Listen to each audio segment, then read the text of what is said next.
वंदे मातरम गाना गाया जा रहा था। वो आनंद मठ एक उपन्यास है, उसमें बंकिम चंद्र चट्टोपाध्याय ने ये गीत लिखा था और वो स्वतंत्रता के लिए नहीं लिखा था, पर उस समय आनंद मठ जो स्थितियाँ थी, बाद में हमने उसको अपने देश का गीत बनाया। रविन्द्रनाथ टैगोर ने जनगण मन लिखा, उसको हमने अपने देश का लिखा। इकबाल ने सारे जहाँ से अच्छा लिखा, हमने अपने देश का लिखा। दरअसल कहने का मतलब ये है कि अलग अलग क्षेत्र के लोग कोई भी हो जो ये दावा करते हैं कि आज़ादी केवल कुछ लोगों की वजह से आई है, तो ऐसा नहीं, पूरा देश एकजुट था। आज़ादी की कीमत हमको समझना है।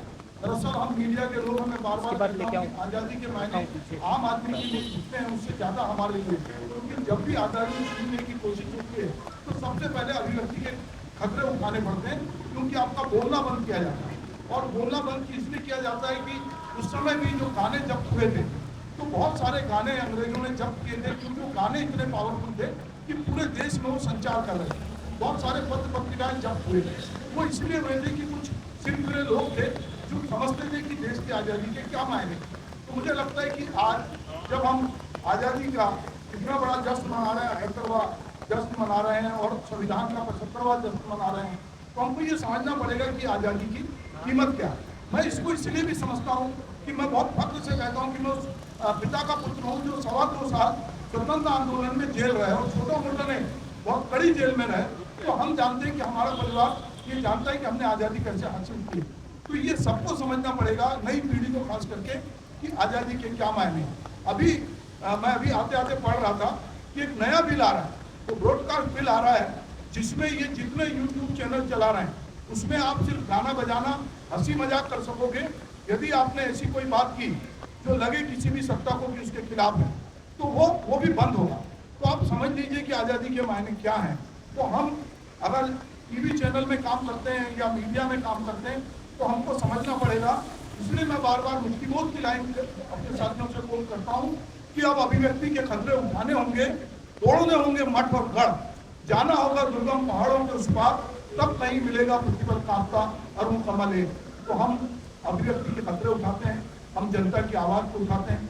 जिन लोगों के पास कोई जगह नहीं होती, कोर्ट कचहरी जाना सबके बस की बात नहीं है, पुलिस थाना जाना सबके बस की बात नहीं है, पर एक मीडिया ऐसा है जहाँ पर आदमी बहुत उससे आता है कि यहाँ पर मैं जाऊँगा और मेरी बात उठाई जाएगी। और मेरे तमाम दोस्त जो फील्ड में रिपोर्टिंग करते हैं या टेबल पर बैठ के काम करते हैं, वो सब कहीं ना कहीं जनता की आवाज़ को उठाते हैं। तो आज 15 अगस्त है, जश्न आज़ादी हम मना रहे हैं। तो ये आज़ादी किस तरह हमने हासिल की है और इस आज़ादी को किस तरह बरकरार रखना है, और 100 साल का जो स्वप्न है कि हम एक स्वर्णिम भारत बनाना चाहते हैं, हम एक ऐसा भारत बनाना चाहते हैं जो दुनिया में सिरमौर हो, तो हमको ये समझना पड़ेगा कि हम किस तरह का भारत बना रहे हैं। दूसरी बात, एक चीज़ और मैं आपसे कहना चाहता हूँ कि शब्दों की कितनी कीमत होती है। आप मीडिया में हैं, किन शब्दों का आप इस्तेमाल करते हैं। बांग्लादेश की हाल की घटना है कि एक शब्द रजाकार ने उस पूरे बांग्लादेश में जो गदर मचाई, कि अगर वहाँ के 2 लोग नहीं बोलते मीडिया में जाके कि रजाकार शब्द, तो इतना बड़ा आंदोलन खड़ा नहीं होता।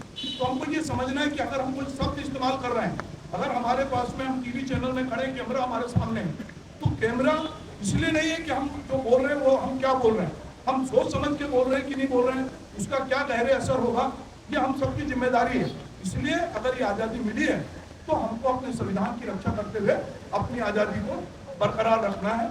हम सभी आज यहाँ आज़ादी का जश्न मना रहे हैं। आप सभी को आज़ादी की बहुत बहुत बधाई। आज़ादी सबके लिए, सब बराबर है संविधान में, चाहे अडानी हो, अंबानी हो, चाहे मंगलू हो, हमारा संविधान सबको बराबरी का अधिकार देता है, कोई भेदभाव नहीं है। इसलिए हमारा संविधान जो है दुनिया में उसकी बहुत इज्जत है और हम उसको बनाए रखेंगे, यही हमारी जिम्मेदारी है।